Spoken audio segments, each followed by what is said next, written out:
ప్రపంచవ్యాప్తంగా యోగాకు గుర్తింపు తెచ్చిన ఘనత భారతదేశానికి దక్కుతుందని ఏపీ మంత్రి కొల్లు రవీంద్ర అన్నారు. కృష్ణా జిల్లా మంగినపూడి బీచ్ దగ్గర స్వర్ణాంధ్ర యోగాంధ్ర కార్యక్రమం ఘనంగా జరిగింది. ఆయుష్ విభాగం ఆధ్వర్యంలో జరిగిన ఈ కార్యక్రమానికి మంత్రి కొల్లు రవీంద్ర, ఏపీఎస్ఆర్టీసీ చైర్మన్ కొనకళ్ళ నారాయణరావు పాల్గొని యోగాసనాలు వేశారు. రోజు యోగా చేయడం ద్వారా ఆరోగ్యానికి ఎంతో మేలు కలుగుతుందన్నారు.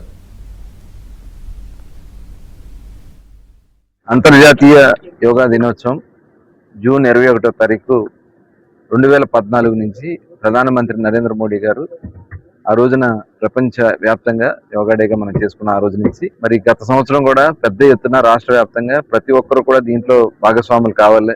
అటు శారీరక మానసిక దృఢత్వానికి చాలా అవసరం అని చెప్పి గౌరవ ముఖ్యమంత్రి చంద్రబాబు నాయుడు గారు పిలుపునివ్వడం, ప్రధానమంత్రి గారు కూడా ఆ కార్యక్రమాన్ని ఆహ్వానించి దగ్గర నెల రోజుల పాటు పెద్ద ఎత్తున లక్షలాది మంది ఈ యోగాలో పాల్గొనడం కూడా జరిగింది. అలాగే ప్రధానమంత్రి గారు వచ్చిన రోజు విశాఖపట్నం సముద్ర తీరంలో దాదాపు 5.5 లక్షల మంది పైనే ఆ రోజున అక్కడ ఏక సమయంలో మొత్తం యోగా కార్యక్రమంలో పాల్గొనడం కూడా జరిగింది. మరి ఆ సందర్భంలో మన మచిలీపట్నంలో కూడా మన పెద్ద ఎత్తున యోగా చేసుకోవడం జరిగింది మంగినపూడి బీచ్ లో. ఈరోజు జిల్లా కలెక్టర్ గారి ఆధ్వర్యంలో ఈ 15 రోజుల పాటు జరిగే కార్యక్రమాల్లో ఈరోజు మంగినపూడి బీచ్ లో ఈ కార్యక్రమాన్ని చేయటం జరిగింది. తెల్లవారుజాము నుంచి వచ్చి ఇక్కడ వాళ్ళు ఈ యోగాలో పాల్గొనడం చాలా శుభారంభం.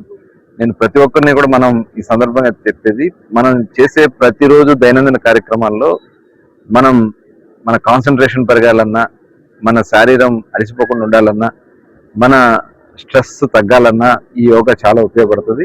ముఖ్యంగా మహిళలకు కూడా ఇది చాలా అవసరం.